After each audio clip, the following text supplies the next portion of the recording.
Hi అండి. Hello. నమస్తే. ప్రధానంగా ఇవాళ తెలంగాణలో ఒక హాట్ టాపిక్ ఏందంటే ముఖ్యమంత్రి రేవంత్ రెడ్డి గారు అసెంబ్లీ వేదికగా అల్లు అర్జున్ అరెస్ట్‌కి సంబంధించిన విషయాలు చెప్పిన తర్వాత హ్మ్. స్టార్ హీరో అల్లు అర్జున్ కూడా మీడియా సమావేశం నిర్వహించారు. మరి ఆ మీడియా సమావేశంలో ఆయన కూడా చాలా ఆసక్తికరమైన విషయాలు కూడా మాట్లాడడం జరిగింది. అంటే సంధ్యా టాకీస్ వద్ద, సినిమా టాకీస్ వద్ద ఆ తొక్కిసలాటలో ఒక మహిళ చనిపోయిన నేపథ్యంలో వాళ్ళను వెంటనే పోయి పరామర్శించకపోవడానికి కారణాలు కొన్ని లీగల్ అప్పటికే కేసులు నమోదు చేశారు. అందువల్ల లీగల్ సమస్యలొచ్చినాయి. అందువల్ల వెళ్ళొద్దని అంటూ కూడా సంబంధించినటువంటి లాయర్లు చెప్పిన నేపథ్యంలోనే వెళ్ళలేదు. కానీ దీన్ని తప్పుడు ప్రచారం జరిగింది. కనీసం ఇంత జరిగిన తర్వాత కూడా ఎవరు రాలేదు అని రకరకాలుగా ప్రచారం చేశారు. ఆడికి సినిమాకి సంబంధించిన కోర్ టీమ్‌ని వీళ్ళందరిని కూడా కొంతమందిని అక్కడికి పంపించే ప్రయత్నం చేశాను. ఎప్పటికప్పుడు ఆ సమాచారాన్ని తెచ్చుకోవడం కూడా జరిగిందంటూ కూడా ఆయన మాట్లాడడం జరిగింది. బట్ ఆయన ఏం మాట్లాడినాడో ఒకసారి సినిమా ఎలా ఉంది థియేటర్‌లో చూసే నా 3 ఇయర్స్ ఎఫర్ట్ అది. అది జస్ట్ ఒక షో కాదు. నాకు ఎమోషనల్‌గా అది 3 ఇయర్స్ ఎఫర్ట్. అసలు ఏమవుతుంది అసలు it's like make or break moment for me. So అలాంటి అలాంటి ఇంపార్టెంట్ పాయింట్‌లో నేను అదే ఆలోచించాను తప్ప నేనేమి ఇర్రెస్పాన్సిబుల్ గత 20, 30 ఏళ్ళుగా నేను అదే థియేటర్‌కి వెళ్తున్నాను. ఓల్డ్ సినిమాలకి వెళ్ళాను నేను అదే థియేటర్‌కి. నా సినిమాలు కాకుండా బయట సినిమాలకి వెళ్ళా. ఎప్పుడు ఇలాంటి యాక్సిడెంట్ అవ్వలేదు. అండ్ నేనేదో ఇర్రెస్పాన్సిబుల్గా థియేటర్కి వెళ్ళిపోయాను, పర్మిషన్ లేకుండా వెళ్ళిపోయాను అనేది అబ్సల్యూట్లీ ఫాల్స్ ఇన్ఫర్మేషన్. అలాంటిది ఏమీ లేదు. థియేటర్ వాళ్ళు పర్మిషన్ సార్ట్అవుట్ చేసుకున్నారని చెప్పి నేను అక్కడికి వెళ్ళాము. అక్కడికి వెళ్తే పోలీసులే క్లియర్ చేస్తున్నారు అక్కడ. So it is understood that everything is sorted. నేను వాళ్ళ డైరెక్షన్లోనే వెళ్తున్నాను. అండ్ ఒకవేళ నిజంగా పర్మిషన్ లేకపోయి ఉంటే చాలాసార్లు వాళ్ళు చెప్తారు, సార్ మీ పర్మిషన్ లేదంటే మేము ఎక్కడికి వెళ్ళిపోతాం. వాళ్ళే క్లియర్ చేసి ముందుకు రమ్మంటూ ఉంటే పర్మిషన్ ఉందనుకునే కదా మేము ముందుకు వెళ్తూ ఉంటాం in the flow of things. So నేను ఆ మైండ్ స్పేస్లోనే ఉన్నాను. అండ్ నేను చెప్పాల్సింది ఏంటంటే అసలు ఇక్కడ this a false allegation that there is a road show, procession. అసలు ప్రొసెషన్ కాదు, రోడ్ షో కాదు, ఏమీ కాదు. జస్ట్ థియేటర్ ఇక్కడ ఉన్నాను, అక్కడ theatre just couple of metres away, couple of yards away from the theatre. అది అసలు రోడ్ షో కాదు, ఏమి కాదు. కార్ అలా వెళ్తూ ఆగిపోయింది. ఒక పాయింట్ అవుతుంది ఎంత జనం కూడిపోతారంటే అండి, మీరు కనపడితే కానీ జనం వెళ్ళరు. బౌన్సర్లు కానీ ఎవరన్నా పోలీసు కానీ అందరూ అడుగుతారు, సార్ మీరు ఒక్కసారి వేవ్ చేసాను సార్ వెళ్ళిపోతారంటే మేము మామూలుగా ఎప్పుడు బయటకు వచ్చి అందరికి వేవ్ చేస్తాం. అది నేనే కాదు, ఎనీ లీడర్, ఎనీ సెలబ్రిటీ ఎవరైనా అడగండి, మనం వేవ్ చేస్తేనే వాళ్ళందరూ జరుగుతారు. ఓకే ఓకే చూసాం, సాటిస్ఫాక్షన్ ఉంటుంది, అప్పుడు దే స్టార్ట్ మూవింగ్ అవే. అది చేశాను. And is also respect. ఇంత వేల మంది చూస్తానికి వచ్చినప్పుడు నేను నా కార్ లోపల, టింటెడ్ కార్ లోపల దాక్కుని కూర్చుని ఉన్నా. బట్ అంతమంది అంతమంది వచ్చినప్పుడు వాళ్ళకి ఏం కావాలి? హీరోది ఒక గ్లిమ్స్ కావాలి అంతే. అది కూడా ఇవ్వకపోతే నేను ఎంత ఆరోగ్యంత కింద ఉంటుంది. ఇంతమంది ప్రేమ చూస్తే నా కాలు కూర్చున్నారులే అనుకుంటాను నేను. అరే నేను బయటకు వచ్చి ఒక్కసారి వాళ్ళందరికీ థ్యాంక్ యూ ప్లీజ్ పదండి ఇలా అంటుంటా. మీకు చూడండి నా జస్టిస్ అని చూడండి, ఇలాంటే ఇలా పదండి నేను చెప్తేనే వాళ్ళు వెళ్తారు. అది పోలీసులు కానీ బౌన్స్లు అందరూ, మేనేజ్మెంట్ అందరూ అడుగుతారు, సరే మీరు చెప్తేనే వింటారు, ఒక్కసారి మీరు చెప్పండి అంటే నేను వచ్చి బయటకు వచ్చి ఇలా వేవ్ చేసి ఇలా అంటే వాళ్ళందరూ జరుగుతుంటారు. That is how we went into the theatre. And థియేటర్కి వెళ్ళిన తర్వాత what I wanted to say is that there's a misinterpretation అనుకోండి, మిస్ఇన్ఫర్మేషన్ అనుకోండి, ఫాల్స్ ఇన్ఫర్మేషన్ అనుకోండి, ఏమనుకోండి. It is no road show, it is no procession. Just థియేటర్కి వెళ్తుంటే జనాలు ఎక్కువ బయటకు వస్తే జస్ట్ అలా వేవ్ చేసి మళ్ళీ లోపలికి వెళ్ళిపోయి మళ్ళీ థియేటర్ లోపలికి వెళ్ళిపోయాం. అండ్ థియేటర్ లోపల మేము సినిమా చూసి కొంచెం సేపటికి, సార్ నా వరకు అసలు ఏ పోలీసు కానీ ఎవ్వరూ నాకు వరకు అసలు నాకు కలవలేదు, నాకు ఏం చెప్పలేదు. నాకు చెప్పిందల్లా అది, పైగా మా మేనేజ్మెంట్ సైడ్ నుంచి వాళ్ళు మా వాళ్ళు వచ్చి చెప్పింది ఏంటంటే, సార్ బయట ఓవర్ క్రౌడ్ అవుతుంది, మీరు దయచేసి వెళ్ళిపోండి అని చెప్పారు. వాళ్ళ పోలీసు వాళ్ళందరూ బయట చాలా మంది ప్రాబ్లం అవుతుంది సార్, ఓవర్ క్రౌడ్ అవుతుంది, మీరు వెళ్ళిపోండి అంటే నేను వెళ్ళిపోయా. సినిమా స్టార్ట్ అయిన కొంచెంసేపు నేను వెళ్ళిపోయా.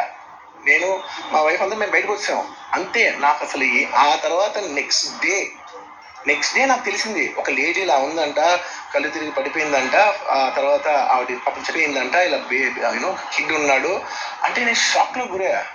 నాకు తెలియదు అసలు, నెక్స్ట్ డే వరకు నాకు అసలు తెలియదు. I had no idea. ఎందుకంటే నేను నా పిల్లల్నే పక్కన పెట్టుకున్నా, నా వైఫ్, నా కొడుకు, నా కూతురు థియేటర్లోనే ఉన్నారు. నాకు తెలియదు. నిజంగా అలా జరుగుండి ఉంటే, నాకు తెలిసి ఉంటే నేను వాళ్ళు తీసుకుని వెళ్ళిపోతాను కదా, మినిమం కదా. ఎవరైనా వాళ్ళ పిల్లలు వాళ్ళు తీసుకుని వెళ్ళిపోతారు కదా. నాకు తెలియని కూడా తెలియదు. సరే పిల్లలు వాళ్ళు చూసుకుంటారు, మనం వెళ్ళిపోతే క్రౌడ్ క్లియర్ అయిపోతే, ప్రాబ్లమ్ సాల్వ్ అయిపోతే నేను వదిలేసి వెళ్ళిపోయా. అలాంటిది నాకు తెలిసి కూడా నేను సినిమా చూస్తూ ఉన్నాను, ఇలాంటి ఫాల్స్ అలిగేషన్స్ వస్తే చాలా బాధ వేస్తుంది. పిల్లలు ఉన్నారు సార్, పిల్లలు వదిలేసి వెళ్ళిపోతాను నేను. నా పిల్లలు అంటే ఎంత ఇష్టం తెలుసు, ఎవరైనా ఉంటారు కదా, తీసుకుని వెళ్ళిపోతారు కదా. అలాంటి నాకు క్లూ కూడా లేదు. నేను ఇంటికి వెళ్ళిపోయిన తర్వాత నేను వెళ్ళిన నెక్స్ట్ డే నాకు మార్నింగ్ తెలిసి ఇలా చనిపోయారంటే షాక్ అయ్యాను నేను. షాక్ ఇమ్మీడియట్ నేను బాస్కి ఫోన్ చేశాను, మా బన్నీ బాస్కి ఫోన్ చేసి బాస్ ఇమ్మీడియట్ హాస్పిటల్కి వెళ్ళి వాళ్ళ కలు నేను వస్తానంటే సార్ నేను వెళ్ళి మొత్తం అక్కడ వెళ్ళి చెక్ చేసి వస్తాను, వాళ్ళందరూ ఎమోషనల్గా ఎలా ఉన్నారు ఏంటో మనం ఫస్ట్ చెక్ చేసుకున్న తర్వాత మీరు దిగాలి ఆగండి సార్. వెళ్ళిపోయిన తర్వాత వాసు నేను వస్తానంటే సార్ మీరు రావద్దు ప్లీజ్, దయచేసి మీరు హాస్పిటల్ రావద్దు, ఇక్కడికి గందరగోళం అయిపోద్ది, నేను నైట్ మీరు థియేటర్కి వెళ్ళారు, ఇష్యూ అయింది, యూనో చాలా ప్రాబ్లం అయింది, ఇప్పుడు మీరు హాస్పిటల్కి వచ్చి మళ్ళీ ప్రాబ్లం అయితే మాత్రం సార్ చాలా ప్రాబ్లం అవుతుంది సార్, నేనే వాళ్ళని కొంచెం వాళ్ళ రిచువల్స్ అన్నీ అయిపోయిన తర్వాత మీ దగ్గర తీసుకొస్తానని చెప్పాడు. ఓకే వెయిట్ చేస్తాను. వెయిట్ చేసేసరికి ఇమీడియట్గా ఏం చెప్పారు, సార్ ఏమనుకోద్దు వాళ్ళు మీ మీద కేసు ఫైల్ చేశారు, ఇప్పుడు మీరు వాళ్ళు కలవడానికి లేదంటే నేను మా లీగల్ అదేం పర్లేదు అసలు నేను వచ్చేస్తాను, నేను కొంచెం మూర్ఖంగా మాట్లాడుతుంటే సార్ మా లీగల్ టీం చాలా స్ట్రిక్ట్గా చెప్పింది sir, they file the case on you, మీరు ఇప్పుడు వెళ్తే legally it is not right thing to do, please don't go అని చెప్తే అప్పుడు ఆగాల్సి వచ్చింది. సార్ నాకు ఒక్కటే విషయం చెప్తా సార్, ఎవరో వైజాగ్లో చనిపోతేనో లేకపోతే చనిపోతున్నారంటేనో, లేదంటే విజయవాడలో చనిపోతున్నారంటే ఒక పెద్ద ఆవిడ అంటేనో, లేదంటే చిరంజీవి గారి ఫ్యాన్స్ మన నూరుబాయ్ లాంటి వాళ్ళు, లేదంటే కళ్యాణ్ గారి ఫ్యాన్స్ మన ఎవరో అంటేనే వాళ్ళందరికీ నేను వెళ్ళి పర్సనల్ సార్ ఇక్కడ నుంచి విజయవాడ వెళ్ళాను సార్ ఎవరినో కలవటానికి, ఒక లేడీని, ఒక వైజాగ్ వెళ్ళాను ఇక్కడ నుంచి ఎక్కడో ఉప్పలు ఉంటే ఎక్కడో దాటుంటే అక్కడికి వెళ్ళాను. అలాంటిది నా ఓన్ ఫ్యాన్స్, నాకు నా ఫ్యాన్స్ అంటే ఎంత ఇష్టం మీ అందరికీ తెలుసు, అలాంటి నా ఓన్ ఫ్యాన్స్ నా ఓన్ థియేటర్లో నేను ఉన్న ప్రెమిసెస్లో అలా జరిగిందంటే నేను వెళ్ళి కలవనాలని, వాళ్ళు కలవాలి నాకు ఉండదా, అది మినిమం కదా, అసలు ఎప్పుడైనా వెళ్ళి కలుస్తుంది, ఎందుకు కలవను నేను కలవపడడానికి ఓన్లీ రీజన్ ఏంటంటే I'm legally I'm tired, I can't go, అంత మాత్రం నేను స్పందించలేదు అని అంటానికి కూడా లేదు. సో నాకు ఏం చేయాలో తెలియక నెక్స్ట్ డే సరే వాసు మనం వెళ్ళకపోతే బాగోదు ఏం చేయాలో తెలియక అప్పటికప్పుడు ఒక వీడియో పెట్టాను, ఎందుకంటే నేను కూడా షాక్లో ఉన్నా, జెన్యున్లీ నేను కూడా షాక్లో ఉన్నా, అరే ఇలా అయింది ఏంటి, ఇటు కాకుండా హాఫ్ ఆఫ్గా ఉన్నాను నేను జెన్యున్ చెప్తా హాఫ్ ఆఫ్ ఉన్నాను నేను, ఇప్పుడు కూడా కొంచెం హాఫ్ ఆఫ్గానే ఉన్నాను నేను, నాకు తెలుస్తుంది నేను కరెక్ట్గా సెంటర్డ్గా లేను, కొంచెం ఆఫ్లోనే నాకు తెలుస్తుంది. ఎనీవేస్ నెక్స్ట్ నేను ఒక వీడియో పెట్టా, సరే టు జెట్లీ show that I'm there, it's not even about the money, అంటే it is just money is just gestures to show that I'm willing to do something అని చెప్పడం కోసం. ఆ తర్వాత మేము ఏం చేయొచ్చు ఆ తర్వాత మేము అన్ని సెలబ్రేషన్స్ క్యాన్సిల్ చేస్తాం, వద్దు అసలు వాళ్ళకి అలా ఉంటే మనం ఎలా సెలబ్రేట్ చేస్తాం, మొత్తం అన్ని క్యాన్సిల్, పెద్ద ఫంక్షన్స్ అక్కడ కర్ణాటకలో అక్కడ ఇక్కడ పెద్దగా చేద్దాం అనుకున్నాం, వద్దులే ఇంకా దీని తర్వాత అన్ని షట్ చేసేయండి అని చెప్పేసి ఇంకా నా ప్రయత్నంలో నేను ఏం చేశానంటే డాడీ మీరు వెళ్ళి కలవంటే ఆయన కూడా కలవకూడదు అన్నారు. ఓకే ఒక స్పెషల్ పర్మిషన్ పెట్టి నువ్వు వెళ్ళు, పోనీ మా ఫాదర్ ఇన్ లా పంపించండి, లేదంటే సుకుమార్ గారు పంపించండి, లేకపోతే వాళ్ళ వైఫ్ని పంపించండి, అయితే ప్రొడ్యూసర్స్ పంపించండి, బన్నీవాసం పంపించండి, ఇలా ఎప్పటికప్పుడు అప్డేట్ తెచ్చుకుంటున్నాను to know what is happening with the kid. అంతే తప్ప నేను అసలు ఏం కేర్ చేయట్లేదు. ఇలా కొన్ని ఫాల్స్ ఎలిగేషన్స్ క్యారెక్టర్ అసాసినేషన్ మాటలు వచ్చినప్పుడు మాత్రం చాలా బాధ వేస్తాను. నేను ఎన్నైనా తీసుకోగలను, నన్ను నమ్మండి, మీ అందరూ తెలుసు ఐఎమ్ స్ట్రాంగ్ పర్సన్, నేను చాలా ఫేస్ చేస్తాను, నేను తీసుకోగలను, నేను తట్టుకోగలను. కానీ ఇలాంటి అన్నప్పుడు మాత్రం ఇంత లో పాయింట్లో ఇట్స్ జెన్యున్లీ లో పాయింట్, నాకు జెన్యున్లీ ఇట్స్ అ లో point.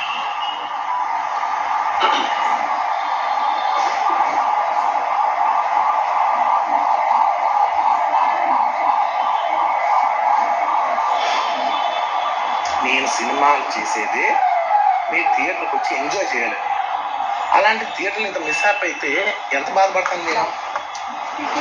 Sorry anyways what I wanted to say, okay ఒక నిమిషం, what I wanted to say is it's a very unfortunate accident and also genuinely I'm a believer in, అంటే బయటే కాదు generally me as a person ఇలాంటి ఒకటి జరిగినప్పుడు ఏదో media కోసం ఇంకోళ్ళ కోసం నేను సుకుమార్ గారు చాలాసార్లు మాట్లాడుకున్నాం, దానికి మనం ఏం చేయొచ్చు, నేను ఒక మంచి అమౌంట్, పెద్ద అమౌంట్, నువ్వు ఒక అమౌంట్, మైత్రి నుంచి ఒక అమౌంట్ తీసుకుని మనం ఒక ఫిక్స్డ్ డిపాజిట్ ఆ అబ్బాయి ప్లాన్ చేద్దాం, ఊరికే మనం ఏదో చేతులు దుడ్డు చేస్తాం అలా కాకుండా మిగతాలో కాకుండా మనం జెన్యున్గా ఏదో చేద్దాం, కానీ ఆ అబ్బాయికి ఏదో ఫిజియోథెరపిస్ట్ పెట్టిద్దాం, ఇలా చేద్దాం అలా చేద్దాం, ఎన్నో విషయాలు మాట్లాడుకున్నాం.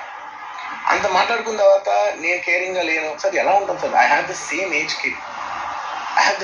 కిడ్, నా కిడ్కి ఎలా అయిందంటే నేను అలాగే అని ఫీల్ అవుతాను కదా, ఐ నాట్ అ ఫాదర్, నాకు ఉండదా?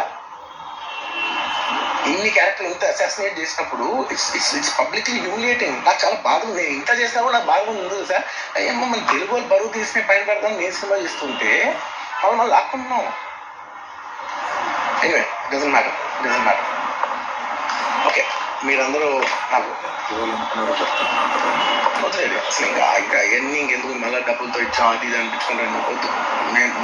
I will take care of them very well. ఒక్క నిమిషం let me complete please. It's my only request, it is my only request. నేను ఒక ఫ్లోలో ఉన్నా, మీరు ఒక్క ఫ్లో కట్ చేసినా టెల్ యూ వై. మీరు ఒకవేళ ఎవరు నన్ను ఇన్స్టిగేట్ చేసినా, నేను ఎడ్జ్లో ఉన్నా, నేను కొంచెం స్లిప్ అయినా నాకు మళ్ళీ లీగల్గా ఇష్యూ అవుతుంది. ప్లీజ్ అదొక్కటే నాకు కోఆపరేట్ చేయండి please. On humanitarian grounds I request that. And to repeat the entire flow in a much shorter way, the entire national media which is watching in English, I would like to repeat the entire thing in a much shorter way. Firstly, it's a very unfortunate